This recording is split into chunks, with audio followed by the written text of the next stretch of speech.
Well, hey, real estate fans, welcome back to the podcast for Southern Oregon Housing. I'm Alice Lema. I am a principal broker at Home and Land Real Estate. And this week, we're going to talk about how local prices have gone up, but it's an anemic 3.7%. And interest rates, to top it off, are back up to 6.52%. So I'm going to give three things that buyers and sellers can do to manage this kind of a market.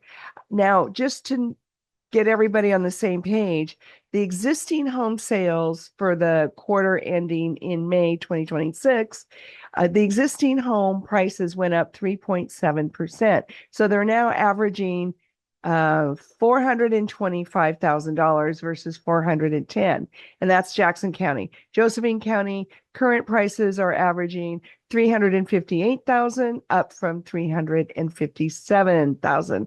Now, if you track our market statistics, those are more real time, they're shorter snapshots, and I do want to point out that those prices are going up a little bit faster than what these averages and medians are.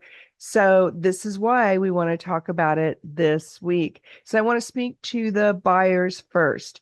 Buyers, even though we have kind of, like I said, an anemic price increase, that is a good, stable, sustainable, healthy market. But buyers need to beware, because if you're at the top of your pre-approval, even 3.7% starts kicking out some of the neighborhoods that you wanted to live in. So do not dilly-dally. Buyers, do not dilly-dally. Even these small price increases can damage your buying power. So secondly, buyers need to start thinking about paying their own closing costs when you write in offers, or at least splitting it with the sellers to get the deal done. Same underlying principle. You want to get an address in your name during this kind of flat, stable time. Also, buyers, here's another tip. Look for homes listed higher than your pre-approval. Why? Because there's sellers out there, especially this time of year. It's still kind of early in the buying season, and they're just priced way out of whack for what the appraiser is going to give them, and they don't want to do a price change. Lot of reasons underlying those I don't want to do a price change kind of decision from the sellers, but that's a different podcast.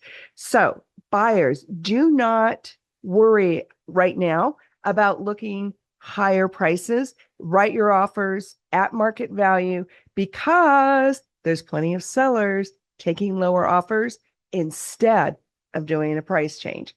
I bet you didn't know that. Yeah.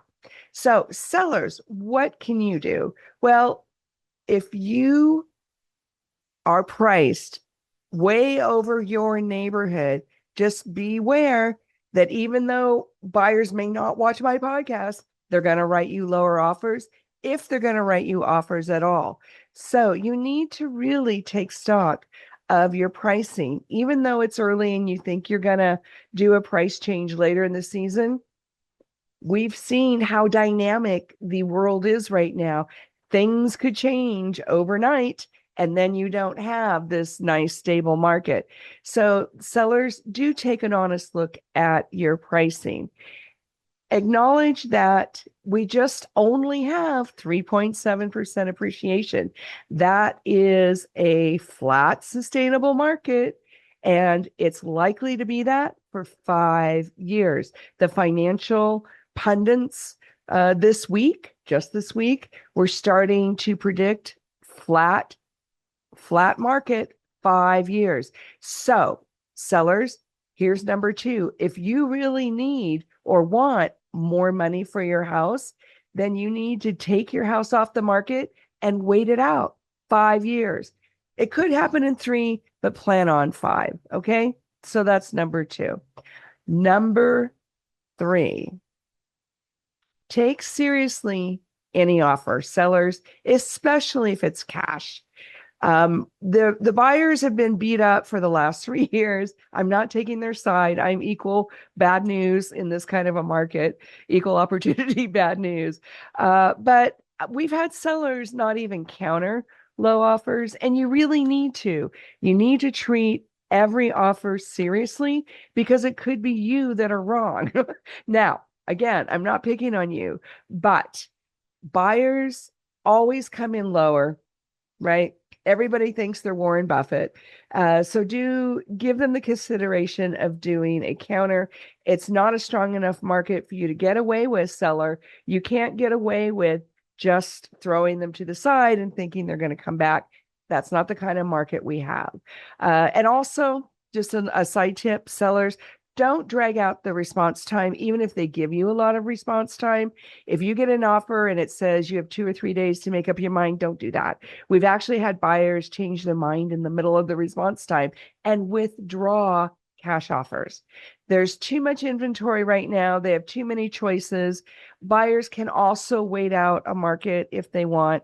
There are some buyers that think the market's going to go down, and locally, we're just not seeing that.